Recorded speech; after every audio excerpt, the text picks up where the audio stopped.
I think that filmmakers in the future are going to have to take a page out of the musician's handbook and provide experiences for these people, for their audiences. And of course, films play a role in that. Like, they are filmmakers at the core, and they are kind of like the lightning rod that can kind of like billow out into other experiences that end up helping possibly fund their filmmaking, whether that be making culinary tours, or I've had success with what we call film to table events, where we basically show a few taste films, and then afterwards I have a local chef or a couple local chefs provide a menu inspired by the films that we had just watched, and we have a meal together. That's super smart. Super smart. Hey everybody, welcome to another episode of No Set Path. I'm your host, Drew English. If this is your first time joining us, welcome, and thanks so much for being here. It's been a minute since I released an episode of the show. I know I said I was going to be more consistent about it, and I really haven't been. If you really want to discuss it with me, you can email into the show. If not, let's just press forward with another great interview, shall we? Today's guest is Kevin Longa. Kevin kind of fell into my lap. A random listener of the show emailed in and said, hey, really love the show. I know this guy, Kevin. I think he would be a great fit. So I checked him out. Sure enough, he's a shoo-in for the guests we have here. Kevin's the creator of the international food documentary series entitled Taste. He's filmed with dictator-fighting restaurateurs in Myanmar, slow food snail farmers in Vienna, Jewish bakers who fight anti-Semitism in Budapest, native hunters in Borneo, culinary preservationists in Bhutan. The list goes on. He's been all over the world with this project. It's something that's deeply personal to him, that goes all the way back to childhood with some health problems that he had early on that forced him to get really intimate and close with the food that he consumed. And it's kind of fed the rest of his life and this project, as you'll find out. I had a great conversation with Kevin. I'm sure you'll enjoy it. So without further delay, here is my interview with Kevin Longa. So where'd you grow up, and you know, what's kind of that quick backstory? Like, where'd you grow up? How'd you get into food, filmmaking? Like, just give us the quick 1-2 on that. Sure.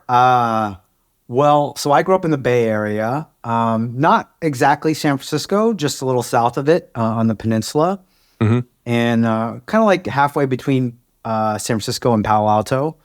So what town? Burlingame. Okay. Yeah, is that near like Redwood City or anything like that? Yeah, it's okay. A little north of Redwood City. Okay, yeah, I know the area a little bit. I've shot a few jobs out there, so. Oh, cool. You've definitely traveled through Burlingame because it's right next to the airport. Okay, yeah. Little airport. And our motto, there's like on the side of the highway, there's like a billboard, and it says like, great place to shop, better place to live. That's like our motto. Nice. Some of my friends in high school used to call it boring game. And I don't know, that was kind of apropos in some ways. Like the highlight of our year was like a pet parade that would go up and down our main street. It was nice. Very suburbs, YSO soccer and everything like that. But how did I get into filmmaking and food and everything? Well, the very, very short, and I can go very detailed if you like, but I've been making films ever since I was 8 years old. And, you know, growing up in the burbs, that was kind of like what me and my buddies would do. My friends and I were kind of like skaters, and so we made a bunch of skate videos. I made stop motion Lego movies, dramas, karate movies, music videos, sock puppet movies, you name it. I made hundreds and hundreds of short little films. I picked up my dad's high video camera and just went from there, and eventually graduated onto bigger and better cameras. And my family's not especially rich or anything, but I guess it was kind of convenient that we lived near the airport, because whenever we did spend, we would travel. And so I would take my dad's high-8 camera, and he was always, just like I'm just assuming, but like a lot of fathers are like the de facto like documenter of like birthdays and Christmases and things like that. And well, when we went and traveled abroad, or even in the United States, my dad would normally have a camera up glued to his eye. In fact, he was an optometrist. Both my parents were optometrists, and they're retired now. But so they taught me to use my eyes in certain ways. And I just really, I've always really loved movies. I've always just been infatuated and mesmerized by them, the storytelling. And how I got into food was I've always been kind of a bit of a misfit, and it started with me being a little overweight when I was a kid, and I wasn't eating the best of foods. Like my normal meal at McDonald's would be large fries, large Coke, a McFlurry, 2 cheeseburgers, and a McChicken. It's substantial, you know. Yeah. My grandparents, who lived like 30 minutes away from me, we went down to near Redwood City, where there's another town called Mountain View, and there's my favorite happy place, Krispy Kreme donuts. Yeah. And I would inhale a half a dozen of those little beauties in one sitting. And bear in mind, I'm like 8, 9, 10 years old. And so, just like a lot of young kids, I had quite a sweet tooth. And one thing led to another. And by the time I was 11 years old, I was in the doctor's office, and my nurse, she walked in carrying a clipboard. She looked down at the board. She looked at me. It was my body mass index chart. And she kind of gave me a piercing glare and said, "Kevin, if you keep this up, you're going to get type 2 diabetes." And I just froze. And I had this kind of like epiphany moment. It was kind of like a reverse Ratatouille moment, when like the critic tastes the Ratatouille at final climactic scene. Yeah. I had this out-of-body experience where I just pictured myself looking like Homer Simpson in a muumuu dress, giving myself insulin shots for the rest of my life. I was also a huge Simpsons fan. Oh, yeah, sure. I mean, but that has to be like quite the revelation, not in a positive light, but at such a young age to have someone kind of sit you down and say, like, this is what your future could look like if you don't, kind of change your habits. It seems like on the young side to me, Oh, absolutely. Yeah, it was, at the time, I felt like it was a bit of a curse, but it was quite the blessing, because it did change the trajectory of my life in many, many ways. Like, not only did like the day after that doctor's visit, I kind of like looked at myself in the mirror, and I grabbed onto my love handles, and I kind of wished that I could like remove it as easily as I could remove like a heavy camera strap from around my neck. And I just pretty much put myself through like a personal boot camp until like butter and sweat and Krispy Kreme grease was seeping out of my pores. And during that time, my middle school teacher, Mr. Green, assigned us to go see Super Size Me, the documentary where Morgan Spurlock, the filmmaker, subjects himself to 30 days of eating just McDonald's. Yeah.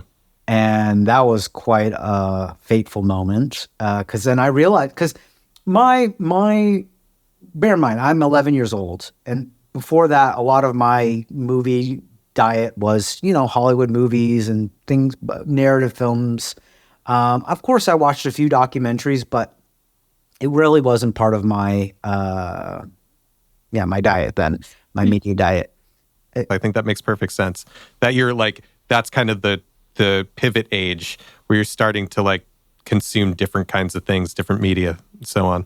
You're absolutely right, Drew. Yeah, and especially since I lived in Suburbia, like I wasn't really in the middle of or an urban city where I see a whole bunch of different people from all walks of life and all the issues that might affect people at an earlier age. I was kind of insulated in some ways. And so, that movie just opened up my eyes, and I went cold turkey on fast food for the rest of my life. I was kind of in the A, B, and C like grade range in middle school. I was in this program called Avid, which is kind of like quote unquote the nearly there program. And so after kind of shaping up quite literally, and then also learning about, documentary filmmaking, I started doing better with my grades. And also I started hitting up the local farms and farmers markets and restaurants with my camera, learning about my food through the best way I knew how, which was through my video camera. And so by the time I was in high school, I made my first feature-length food documentary. So to fast forward a little bit, I mean, you continue, I'm assuming you just kind of continue from high school through like college, continuing to make films and continuing to have a passion for food. But in the little bit of research I was able to do, you didn't actually go to school for either culinary or for filmmaking, right? You're right. Yeah. What'd you go to school for? So I went to UCLA and I got a degree in economics. Okay. And a minor in human complex systems. And I went to a lot of film school classes, but I don't have a degree from a film school. And in fact, part of the reason why I'm here in New York was I also attended some NYU film classes, but I didn't earn a degree from there either. And there's a lot I could say about that. I think, first of all,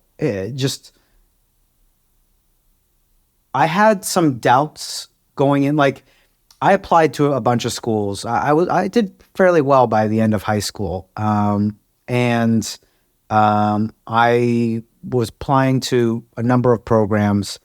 And for example, I got into like Chapman's film school and I highly, highly considered going there. But I ended up thinking like, well, I'm only like 17, 18. I forgot exactly what age it is to graduate high school, but like you're basically kind of deciding what your vocation is when you don't really have that much experience, life experience, right? And I think it's actually kind of ridiculous that you do that. And, like I'm a bit of a black sheep in my family. A lot of my family is doctors, lawyers, teachers, accountants. I do have a passion for business. I mean, there's a reason why I'm filming food entrepreneurs. And not only that, but like I really loved producing. And in fact, the only school that I did not get accepted to was USC. And I actually applied specifically to their Peter Stark producing program. And I was dead set on going there. In fact, I cried when I got the rejection letter. And so I just took it as like a sign that, okay, I'm just going to go to UCLA. I'm going to go to the rival school and I'm just going to soak up the college experience for all it's worth. And I'm actually quite glad that I did the economics path. I mean, I'm not a huge fan of all the classes that I took, but it afforded me a lot more freedom. Like I was able to travel abroad for a whole year. I lived in Europe for a year. I was able to be part of the marching band and start several organizations, including a film organization with a few people. So, and it helped me think a little bit more indie entrepreneurially than if I went to film school. Yeah, I mean, the reason I bring it up is, I went to music school, right? I have a bachelor's of music, which is absolutely worthless in every way, shape, and form. And, I've had a kind of a bit of a roller coaster ride finding myself where I am now. And I just have had this phrase in my head lately where it's passion doesn't need to be profit, right? And I think that can relate to, and I totally agree with what you said earlier, that it's totally ridiculous that at 17 or 18 years old, it's like, the modern education system would suggest that exactly what your entire life path is going to be, and you should pick a major, and that's what it's going to be, And I think it's a really common tale, and not discounting, the experience you get from that and how that plays into your present self, I'm sure is really interesting. The other thing I'm interested in here is kind of the entrepreneurial side of things, because it's something that I discovered later in life. And so I'm always really fascinated when creative people can start to marry the like business side of things together. And you seem to be doing that really well with everything you're doing with taste. So maybe now's a good time to kind of get into your, I'm going to call it current project. So Taste is an international short-form documentary series that feature undiscovered risk-takers who make food from around the world. So I filmed people like dictator fighting restaurateurs in Myanmar, Michelin-starred chefs in Europe, cricket farmers in Thailand, snail farmers in Vienna, Jewish bakers who fight anti-Semitism with their Hebrew-inspired cake designs in Budapest, hunters in Borneo, former felons who become fine dining chefs, the self-proclaimed food hooker of Copenhagen. The list goes on. I've been making this over the last 10 years, and I've filmed across 3 continents, about 70 short films. And I'm in post-production right now. Where did you get the idea to start this? So when I graduated college, nobody was hiring. And I was just getting a lot of rejections and everything. And as an economics major, I basically had 3 career paths that the Career Center wanted me to go down, which was consulting, investment banking, or accounting. And I don't know, I'd rather stick a number 2 pencil at my butt than do debits and credits for the rest of my life on a ledger. And so, in fact, I was a regular patron of my Career Center. I went there like 20 times. And like at one point, my career counselor kind of like put her hands up in the air and said like, all right, Kevin, I've kind of had enough of you trying to figure out what your job would be. If I gave you like a magic wand, what would it be? Like wave that wand, what would that career be? And you know, I was quite enamored with Anthony Bourdain and just how he opened up the world to not only food, but also people and their stories. And I'm a pretty curious guy. I like asking questions.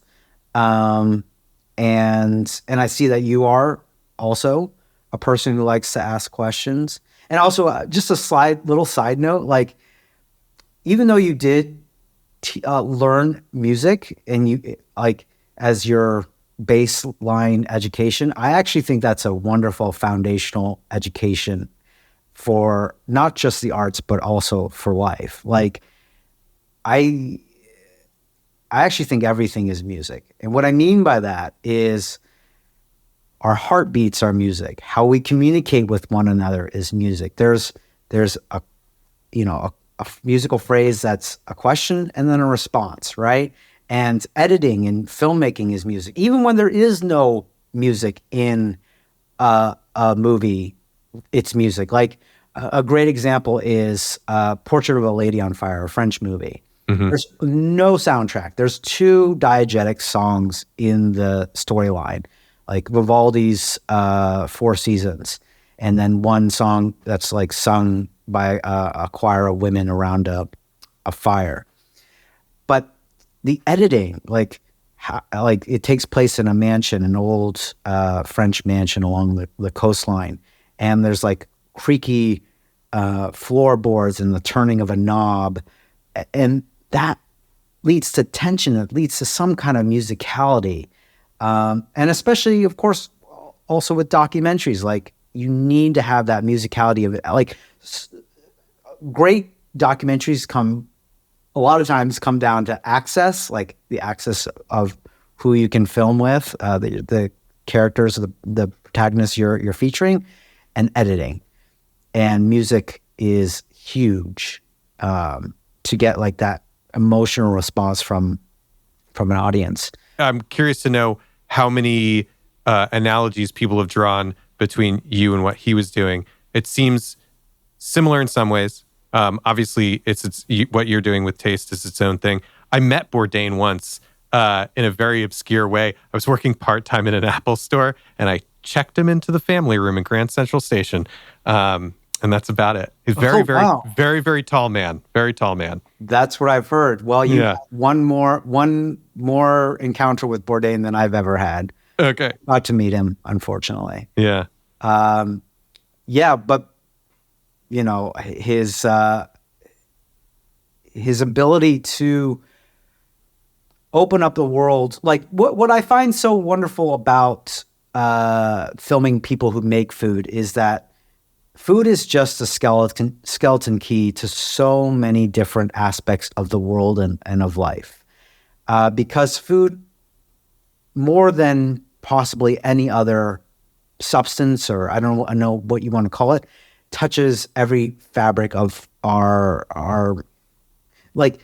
There's a phrase, of course, like money makes the world go around. I don't know, like food is nature. Food is it's family, it's war, it's peace, it's social justice, it's the environment, it's literally our bodies, it's our mind, it's our health, it's celebration, it's sorrow, it's joy, it's all these things wrapped up into a tiny, delicious little package. I mean, anybody listening will probably agree that it's when you go to a new place, what's one of the first things you do? You're like, where's the best place to eat? Where's the best place to grab a drink? Like, I want to experience this town. How do you go experience the town? You get out and you go to where people gather. Where are people gathering? They're gathering at restaurants, food trucks, bars, whatever, you name it. It's, I definitely agree with that it is like entwined in the fabric of humanity, not just from a necessary like sustaining of life, but also from like a culture, like who we are, what makes us similar, what makes us different, that whole thing. It's really, really fascinating to me if you take the time to really dig into it. And I feel like this is not something we need to go down the rabbit hole on, but the very first series of Chef's Table, the first one, I think that first series, that first season was really exemplary at that, like really making you think about like food in different ways, and seeing people like cooking meat on open fire pits in the middle of like up on some like mountaintop. It's just like, it's a totally different way of thinking about it. Yeah, I completely agree. And in fact, David Gelb is the director of Chef's Table. Yeah. Another inspiration for me was Jiro Dreams of Sushi, which was his first feature documentary. Yep. Totally. And this is the No Set Path podcast. I've got to tell you, like, how this your original question was how this started, and It was quite a no set path story. So as I was saying, I didn't get a lot of bites when it came to applying for jobs. It was the tail end of the economic recession, and I got out of the blue a phone call from my buddy Brian. He started the Film and Photography Society back at UCLA, and I was a member of that for the time that I was in college. And he's amazing. Like he basically at the time wanted to become the next Michael Bay, and so we made big budget student films. And what do I mean by that? We had helicopters, SWAT teams, explosions. We had a chase scene in the LA River, like in Terminator 2. Like it was just going for it. Exactly. Yeah. We really played that UCLA or that student card hard. And we also what's nice about being at such a big school is that we have all those resources. Like we have our own SWAT team even that we could use. Which I don't think we would be able to access if I went to Chapman or something like that. And so he gave me a call, and he saw that I traveled quite a bit back in college when I was traveling, when I was studying abroad. And he asked me, "Hey, we just got invited to a big film festival in Asia. Do you want to come?" And I was like, "I don't know, man. I gotta find a job." Yeah. And he said, "What is your job? What does he actually want to do?" And so for a week, I thought it over, got back on the phone. I said, "All right, I'll go with you, but on one condition. I want to take your camera, and I want to film something amazing." And the initial pitch, and I actually pitched this to like Travel Channel and the Malaysian Tourism Board and a few other places, was the concept of it was going to be a TV show concept, how to live like James Bond on a budget. Okay. Shaken, not stirred. Nice. I like it. I like it.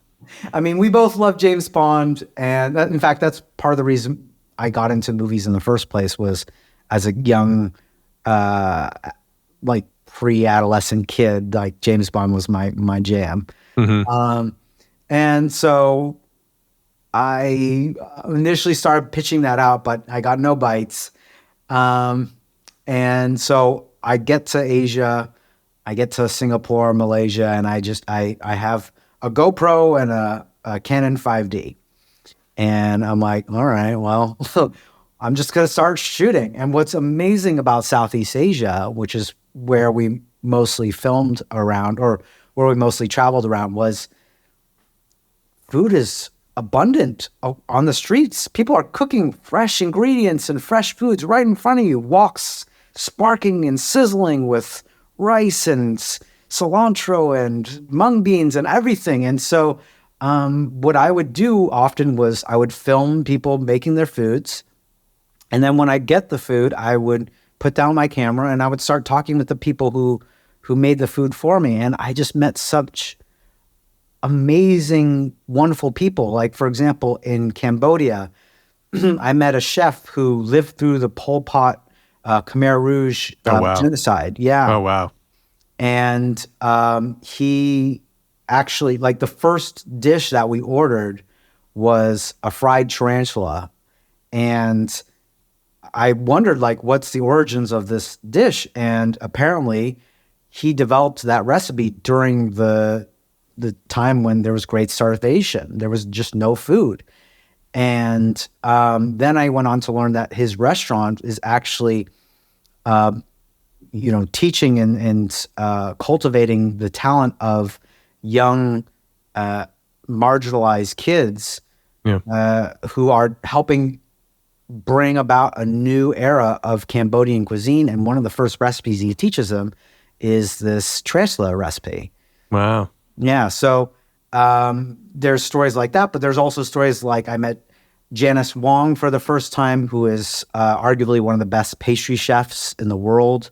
She kind of defies some laws of pastry and physics with her foods. Like, she's making like these perfect spheres of cassis plums and these like volcanoes of like water and chocolate. It's just quite mesmerizing what she can do.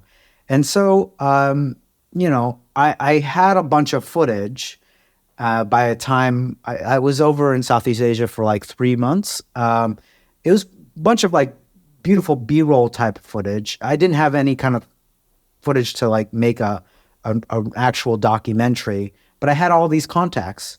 And that goes with the same with, me making contacts while I was backpacking around Europe during my study abroad period. And so I went back eventually to both Europe and Asia to film Taste in earnest later on. Really cool, man. So you just kind of stumbled into it, so to speak. Sure. And then caught the bug and, just it's been go, go, go ever since. Sure. I guess stumbled into it in the beginning out of kind of necessity because like I didn't have anything else to do. Sure. But now it's been like it's definitely not stumbling in. It's like grit and determination to kind of like keep it going. Yeah, but that's how it goes. Is you happen into something that hooks you and it pulls you in, and then at some point, and it's hard to know where that turn is. And I think that's happened for everybody, especially people who are in creative professions. At some point, there's this turn where then it becomes this this thing that you just kind of have to keep pursuing. And the stumbling your way through it becomes grit and determination. And there is that crossover point, and it's kind of different for everybody. And I couldn't tell you where mine was, like where that transition was for me, but I totally understand that. So you're totally done filming, or you're still filming more for it? I'm filming some like pickups, like if I need to fill in some gaps in the edit, but no, I'm not really filming too much unless there's like an amazing story that comes past me that's local. I will be going to New Zealand in a month, and I might be filming with some oyster farmers there in Waiheke Island, but that's tentative right now. So yeah, my main goal right now is to finish. I mean, I've filmed about 70 short films, and I think I've got plenty on my plate. Sure, sure. And are you doing this all yourself? Are you traveling with a crew, or what does it look like from like a production end? So on the just a production or post production, Just the production, like actually going out and getting the footage. yeah, it's mostly just me. Cool. So what I have is I have a couple cameras and I have a monopod. I Yeah. have like basically a shotgun mic. I have some lav mics, and I go to town. Sometimes I also bring a small tripod, but yeah, it's mostly that setup, and it's actually been a huge blessing to have that Yeah. because I'm able to get really intimate with my main characters, my participants. So like if I had a whole bunch of lights and big cameras and everything, people just tighten up, and it just kills the vibe. Yeah, yeah. It really reminds me of the first couple pieces I made. It was just me, and still to this day, like most of the stuff, I came up working in small crews anyway. Like if I'm ever on a set with 10 people, it's huge for me. Mm-hmm. And there's something really magical about it just being yourself or you and one other person, and especially in documentary, you're 100% spot on. It's like the more of a footprint you have, the more people tighten up, and it's harder to get the authenticity that you want. And it reminds me of like this short documentary, this personal piece that I made, where I was filming a buddy and his wife, who are have kind of a unique business. And at the beginning, his wife was not uncomfortable, but certainly not loose around the camera. And then by the end of the process, when I was doing pickups, she's just like, okay, give me the mic. I'll mic myself. And like, it was just like old hat by the end of it. And that would never have been a thing if it was, more than just me doing it. So it's really interesting how you can really quickly break down walls when you can, when there's not a lot of barrier, right? When it's just you and another person, it's super interesting. You're right. And yeah. And so, and you answer this however you want, and we can chop stuff out or whatever. But I'm so curious. How are you sustaining yourself with this project? Is it like, is this the only thing you're doing and you're getting funding for it? Are you working other jobs? Like, I'm just curious, like from the more like real world aspect, right? Everybody's got to eat, even though, no pun intended because we're talking about food, but everybody's got to eat. Everybody's got to pay their bills, and everybody has a different solution for that. So it's like, is this the whole thing? Like you're all encompassing, like this is your job for all intents and purposes, and it's sustaining you? Are you doing other stuff on the side? What does that look like for you? Sure. So right now, this is my full-time thing.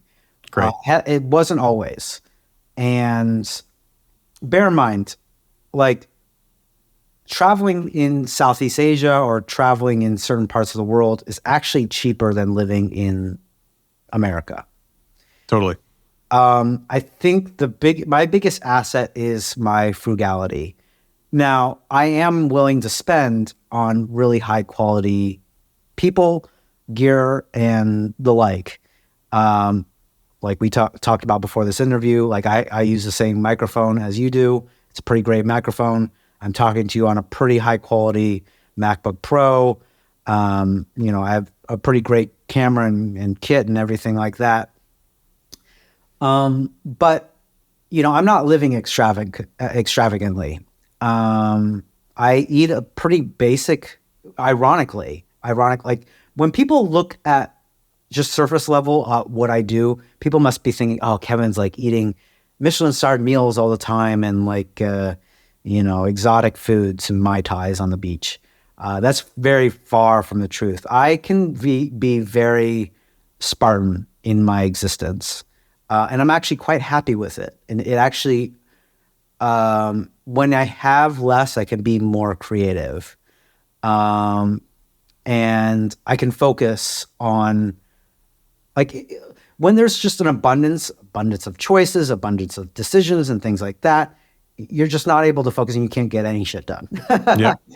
And so thankfully, like, I have a very set kind of like meal plan and everything like that. I mean, it's something that I enjoy, and it's very healthy. It's very conducive to being focused and everything like that. But yeah, I'm not going out eating at restaurants and things like that all the time. And also, there is a saying in business of you can have it cheap, fast, or good. Oh, yeah.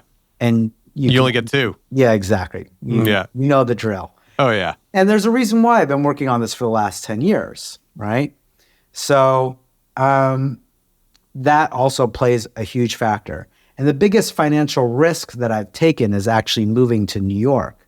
And I guess we'll kind of talk about this later, but I came here to change the whole fast versus slow aspect. Right. So I've been able to make what I hope is good stuff, but very slowly and very frugally. And so before I moved here, I was traveling a bit. I also went back home, lived with my parents. I was paying rent, but it was very minimal, like not New York City rents, not even Bay Area rents. And then, I did a bunch of different jobs. Like I made commercials. I made commercials and documentary short films for AmeriCorps, which is basically like the domestic Peace Corps. I did this for 3 years with a culinary nonprofit that basically takes, marginalized young people and puts them in, some of the top kitchens across the Bay Area, and now also in Paris and New York, and teaches them, culinary skills and a culinary career path. And so I made documentaries for them, and that was part of my, just me sustaining myself. And then finally, I did culinary tours. In fact, I still do culinary tours here in New York City. I did one just last month. So, but that's very on occasion now. I'm going to stop you. What's a culinary tour? Well, you can kind of think of it as like taking a tour around a neighborhood, but I take you instead of like to, different historical landmarks. I mean, sometimes I take people to historical landmarks, but I'm taking people to chefs. I'm taking people to restaurants, and we're exploring a neighborhood, going really deep into the history and the culture of a neighborhood via their food. And back when I was in the Bay Area, my home base was Mission District for my culinary tours. Sure, yeah. So I would and that's, I'm biased, but I think that's one of the best culinary hotspots on the West Coast, period. And so, I would take people to ice cream shops and restaurants and pizzerias and taco shops. And it was wonderful. That's really cool. That's a really interesting way, when it's warranted to hustle and make some ends meet and kind of still integrate your passions. I mean, that's really cool, especially because we're in this time when so many people want to spend on experience rather than material. I have a lot to say about. I think that is actually partly the future of cinema, like our genre. Oh, okay, interesting. Tell me a little bit about that. Well, so I don't have a crystal ball or anything like that, but not a lot of people are coming to cinemas anymore, sadly. Sure. I do. I do quite often, actually, at least once per week. Mm-hmm. But I think people are looking for something more. And filmmakers are like musicians, and you're a musician as well. They've always been 5 years ahead of the technology curve before filmmakers. Right. When first it was cassettes that came out, then VHS. First it was CDs, then DVDs, then streaming music, then streaming video and movies, right? Mm-hmm. And the way that musicians make money these days is not through streaming. Hell no. It's through tours. It's through their experiences that they're giving to their super fans. And so I think that filmmakers in the future are going to have to take a page out of the musician's handbook and provide experiences for these people, for their audiences. And of course, films play a role in that. Like, they are filmmakers at the core, and they are kind of like the tent pole or the the lightning rod that can kind of like billow out into other experiences that end up helping possibly fund their filmmaking, whether that be making culinary tours, or I've had success with what we call film to table events, where we basically show a few taste films, and then afterwards I have a local chef or a couple local chefs provide a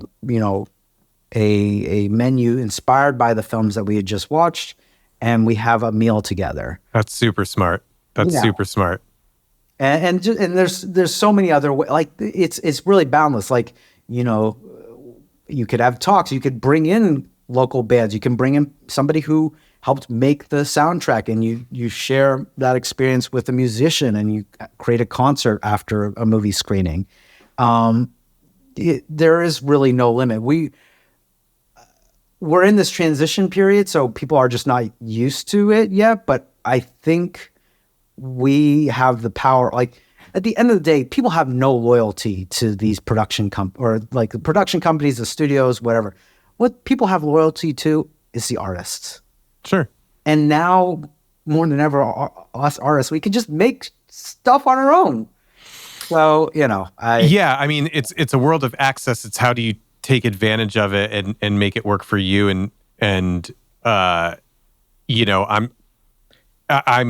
have a similar problem as a lot of other people. It's like thinking too inside the box and trying to force myself to think outside the box. And I really like a lot of what you're saying. The film to table thing in particular seems really, really smart to me.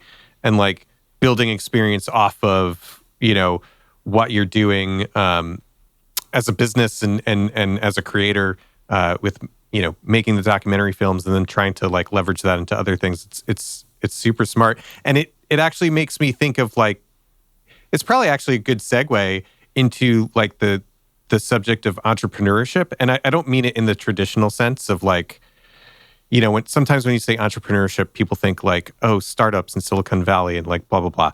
But I think what I mean more is just like the business side, like putting on your business hat, right? And thinking a little bit outside of that box where it's like, in a traditional sense, yeah, you're a filmmaker who loves food and has a passion for it. So you've married those two together and you're working on this documentary series. And then after that, it'll be something else and something else. And, but to drive the attention in a time in history when attention kind of rules everything, and it is almost like a currency, it makes me curious because I'm so fascinated by the different ways in which people can monetize or at least leverage what they're good at in different ways. Something that's been kind of coming across. Let me start again, just so I don't sound like a bumbling idiot. But like something that I've seen recently is the idea of, I'm paraphrasing because I may get it wrong, but the idea that everybody has $100,000 idea in between their ears. It's just how do you get it out and into the world? And it's really generalizing a lot, but the sentiment is, everybody's value is in what makes them uniquely them. So specific to you, I'm curious how you think of things less from the passion and the creative and more from the long-term sustainability, to enable you to keep making these things like taste and build like a lifestyle business for yourself almost. Like, how do you think about that, if you think about it at all? I mean, some people, maybe they don't. Maybe it's just second nature and they don't spend a lot of time thinking about these things. I'm kind of the super analytical mind where maybe to a fault I pick things apart and then never get anything done because I'm thinking about it too much. But you get it. I'm just curious like where you fall in the whole like business mind spectrum and like how you approach things as it pertains to your career now and then looking into the future. Yeah. Well, first of all, I think you phrased it quite well. Oh, thank you. Thank you. Like, seriously, like the and you have like how you phrased authenticity. That like you use that word authenticity. We are literally doing this interview remotely, right? Yeah. Like most of people are consuming they're living their lives remotely. And the reason why I have stuck with doing taste for all these years is because I believe that nothing unites people more than food and stories.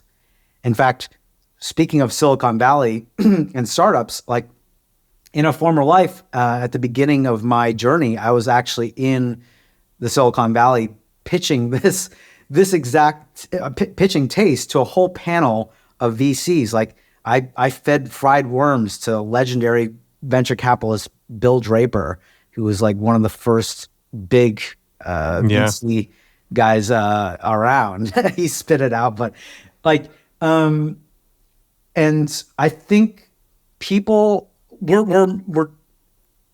I'm optimistic. I don't know. Maybe we'll all go to shit. Maybe AI will enslave us all. Who knows, really? Who knows? And I do have my pessimistic moments for sure, especially about, for example, like AI. But I think that people are starving for that authenticity, that human connection. And I forgot who actually said this, but there's a famous quote that goes more or less like, the people out there who end up living their true lives or living authentically are in a world that's telling you not to, right, are some of the most like, I forgot exactly what the right word was. Lack of a better word is like brave people or something like that. Yeah. Now, I'm not saying that I'm especially brave, but I will say that I have tried to stay pretty true and authentic, and building up a business where you're kind of sending out the vibes of, okay, this is who I am. It's going to start attracting supporters, and people who will want to also will want to feel that authenticity and will jive with it and will want to kind of like also like it's helping them essentially is what I'm trying to say. Like that's the key to any business is solving a problem. Of course. The biggest problem that humanity faces is knowing itself. I mean, that's what filmmaking is putting a mirror to the human condition and asking who is man, who is woman, like who are we, right? And so like, I wouldn't say that I'm like an entrepreneur in like a very conventional sense. I think you've already kind of ruled that out anyway. Like, I didn't get into who the fuck gets into documentary filmmaking for money? Nobody. Absolutely nobody. Yeah, and I remember when Tim Draper said to me like, I like. He said he called me like Steve Jobs meets Dora the Explorer, which I thought was interesting. And I don't know why he called me Steve Jobs. I'm definitely not a Steve Jobs. But I think it was just a funny little thing. But yeah, like he was like, no, I'm not investing in like film, TV stuff. He's looking for like highly scalable technology. Sure. But to make like a sustainable business, I feel like if you put out good work that is authentic, it will have, and that it helps people. And that's where, serving meals and like the film to table events or doing culinary tours, or even like, I'm not reinventing the wheel here. let's not forget, like before there's Anthony Bourdain, there's Rick Steves, you know? I grew up on him, and like just puts his stuff out on PBS, but like most of his, and I've been on a few Rick Steves tours, like I think most of his income comes from like the books he sells and the experiences he sells, you know, doing tours around the world. Yeah. And so, you know, I think I'm really glad that I've found a bit of a niche in a way.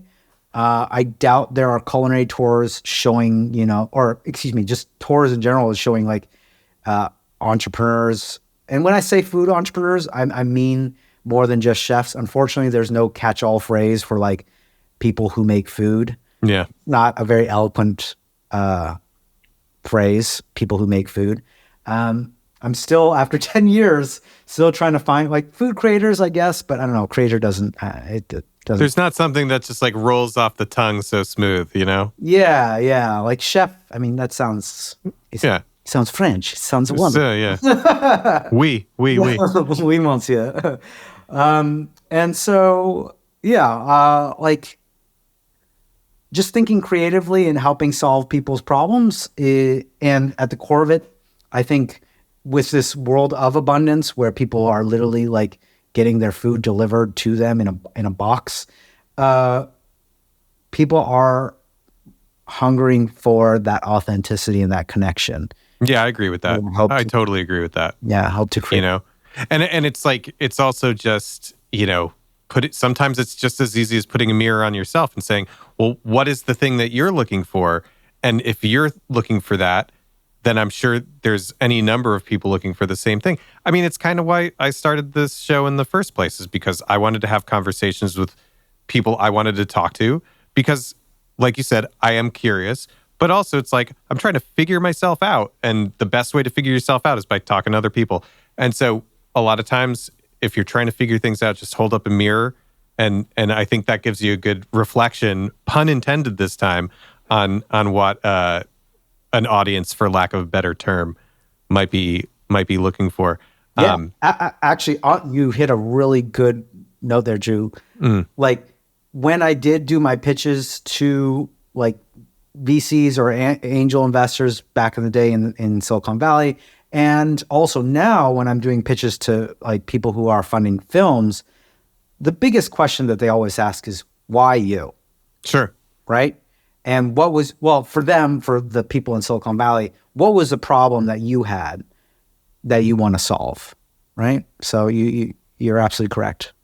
Yeah. The second question is team, like the team that you have. But yeah, the biggest. Sure. Yeah. Well. Speaking of team, you know, you're in New York now. I know we had a little bit of offline back and forth before this interview, and let's like roll it all into one question. It's like, what is next for you? Like, what are you pursuing? I mean, obviously, I know you're trying to button up Taste as a series, but what does life look like going forward post releasing Taste?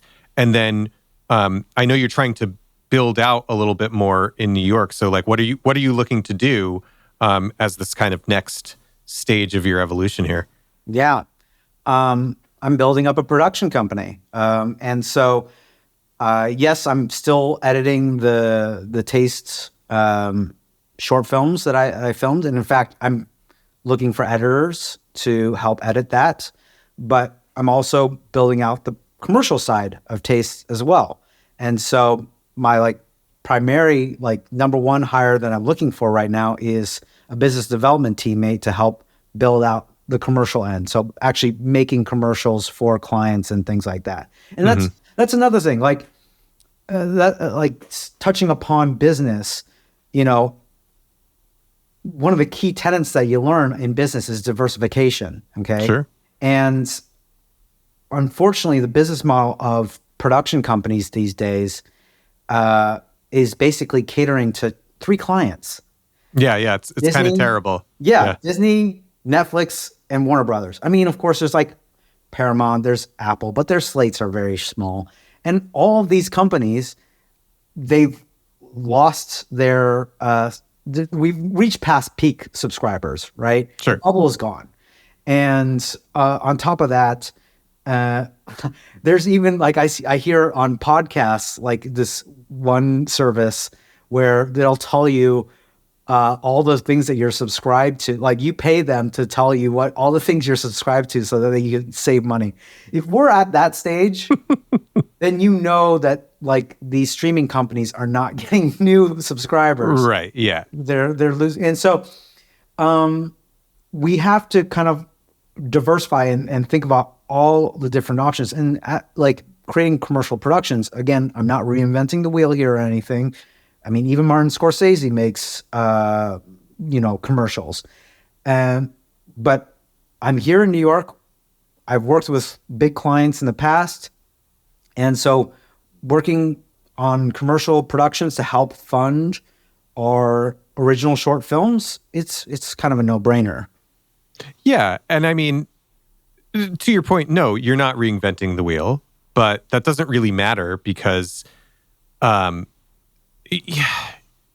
trying to think of the best way for me to say this, but it's like, I think there's a lot about the traditional production company model that's broken and busted. And I think way too many people have all their eggs in one, maybe two baskets, and that's about it. So to your point, and it's like, and this is something that I've struggled with too, and I'm still in the process of figuring it out is, how do you diversify? How do you not have all those eggs in one basket and have multiple things that can feed into each other? And like, yeah, that's the dream, right? Is have the higher paying, higher budget client work, that you still do well and you're still passionate about, and because you have your own take on it, but have that help fund the passion work. I mean, that's the dream, and I certainly hope you get there. I mean, you certainly have the charisma and the confidence. I mean, you speak very confidently, and hell, man, you've been in Silicon Valley pitching people. I mean, it doesn't get much more like stressful than that. So I feel like you're in a position that a lot of things could open up for you. I think you're definitely in the right place. The pace in New York is its own thing, but if you want to build quickly, it's the place to do it. And hopefully people hear this, and we'll make it known that you're looking, you're shopping around. Yeah. So no, that's awesome. Anything else you wanna leave us with? Any final thoughts? Well, I will say I am looking for cinematographer, a kick-ass cinematographer, nimble, but an eye for just the epic yet the intimate. Several editors and that business development first hire. That is like the key first hire is the business development teammate. And just to add on to what you just said, yeah, sure, it might have been stressful pitching to people in Silicon Valley, but they're just people too. And we've seen some of like the shittiest technology companies get funding. They don't know nobody knows what they're doing. Everybody's to your point. Once you realize that nobody actually knows what they're doing and they're just kind of figuring out as they go, everything becomes a lot easier to just deal with. So I totally agree with that. Well, I'm going to throw all the links you sent me in the show notes for this. But if you have like a couple of key places where people can find you online, find out more about you, what you're doing with Taste, where can people go? So I have our website, our official website's tastewithkevin.com. And then I post pretty much daily little short teasers and trailers and little behind the scenes videos on Instagram. That's my primary social media, Instagram, Facebook, TikTok, and YouTube Shorts. And yeah, I think, and also just the last little thing that I wanted to kind of say was, as a filmmaker or as just any kind of creative, just be insatiably curious. Like, I think that is the key to success. Like, because when you are curious, you're asking questions and you're learning about other people. And when you're learning about other people, you're helping other people. And that's the name of the game for business and for life. I love it, man. I think that's a great place to wrap it up. So, Kevin Longa, thanks for being here, man. It's basically, for anybody listening, Taste with Kevin everywhere. Just look it up, and I'll put links in the show notes. But you're an easy man to find. Yes. So, cool. Thanks. Thank you so much, Drew. This has been a pleasure. All right, folks, there you have it. That was my interview with Kevin Longa. I'll be sure to link to everything of his in the show notes for this episode. As always, a 5-star review on Apple Podcasts, Spotify, or wherever you're listening to this really helps us out. And check us out on YouTube. We're also over there, and we really appreciate it. If you want to learn more about this show, you can go to nosetpath.com or find us on Instagram at nosetpathpodcast. And you can learn more about me, your host, Drew English, at drewenglish.com or on Instagram at drewenglish with an extra H at the end. And if any of you guys party on LinkedIn, I'm also there too. Thank you so much for being here. I promise I will try to be more consistent with these episodes, but life is life. So until next time, take it easy.